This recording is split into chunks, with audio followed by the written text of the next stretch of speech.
इस्लामाबाद कॉम्स्टेक के इश्तराक से बैनुल-अक़वामी कॉन्फ्रेंस बराए मसनूई ज़हानत और मुस्तक़बिल रोज़गार डिजिटल कौमों की अगली दहाई का इनेकाद किया गया, जिसमें मसनूई ज़हानत की तेज़ी से बदलते हुए आलमी रुझानात, डिजिटल पॉलिसी साजी और मुस्तक़बिल में रोज़गार के नए इम्कानात पर तफसीली गौर व फिक्र किया गया। इस्लामाबाद से सूफी यूसुफ़ज़ई की रिपोर्ट देखिए।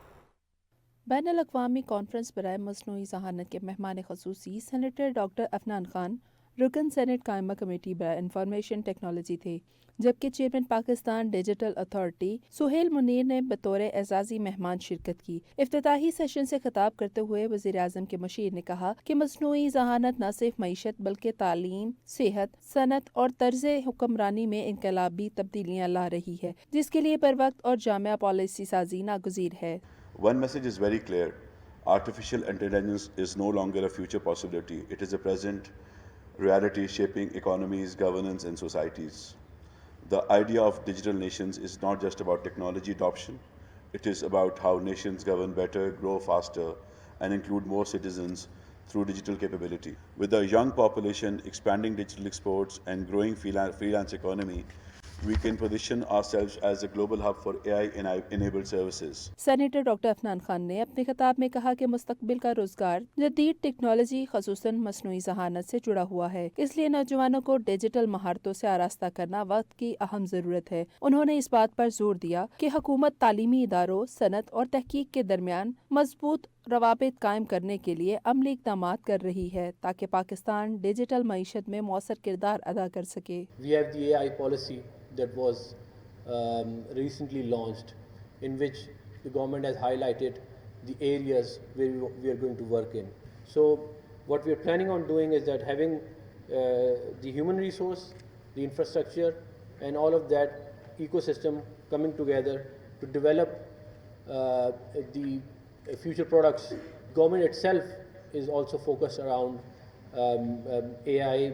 There's a lot of automation work that is being done. एजाज़ी मेहमान सुहेल मुनीर ने कहा कि डिजिटल कौमों की तामीर के लिए मौसर डिजिटल इंफ्रास्ट्रक्चर, डाटा गवर्नेंस और महफूज टेक्नोलॉजी के फ़रोग पर तवज्जो देना होगी। उन्होंने पाकिस्तान डिजिटल अथॉरिटी के किरदार और मुस्तकबिल के लहमा अमल पर रोशनी डालते हुए कहा कि मसनूई ज़हानत की जिम्मेदाराना और अखलाकी इस्तेमाल को यकीनी बनाना हमारी अव्वलीन तरजीह है। Doing digital, taking current experience and bringing in digital tech in it, that is the current approach.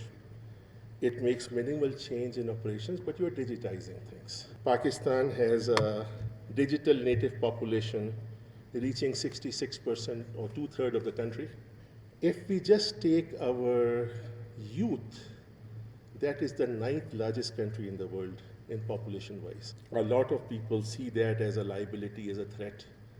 I see that as the biggest opportunity that we have. Conference में IT माहिरीन, पॉलिसी साज, तालीमी तहकीकी इदारों के नुमाइंदगान, टेक इंडस्ट्री, डिजिटल मईशत से वाबस्ता stake holders और नौजवान पेशा वराना अफराद ने बड़ी तादाद में शिरकत की। मुख्तलिफ सेशंस में मसनूई ज़हानत के अतलाक, डिजिटल पॉलिसी फ्रेमवर्क, रोजगार के बदलते तकाज़ों, फ्रीलांसिंग, ऑटोमेशन और इंसानी वसाइल के असर नो तश्कील जैसे मौज़ूआत पर अहम और बामकसद मुबाहिसे किए गए। मुकर्रिरीन का कहना था कि मसनूई ज़हानत के बढ़ते हुए इस्तेमाल के साथ साथ नई मुलाजमतों के मौके भी पैदा हो रहे हैं, ताहम इसके लिए अफरादी कुव्वत को जदीद महारतों से लैस करना जरूरी है। कॉन्फ्रेंस के इख्तिताम पर इस अज़म का इजहार किया गया कि पाकिस्तान में मसनूई ज़हानत के फरोग, डिजिटल मईशत की मजबूती और नौजवानों के लिए पायदार रोजगार के मौके पैदा करने के लिए मुश्तरका काविशें जारी रखी जाएंगी। कैमरामैन हसन नकवी के साथ सूफी यूसुफ़ज़ई, सच न्यूज़, इस्लामाबाद।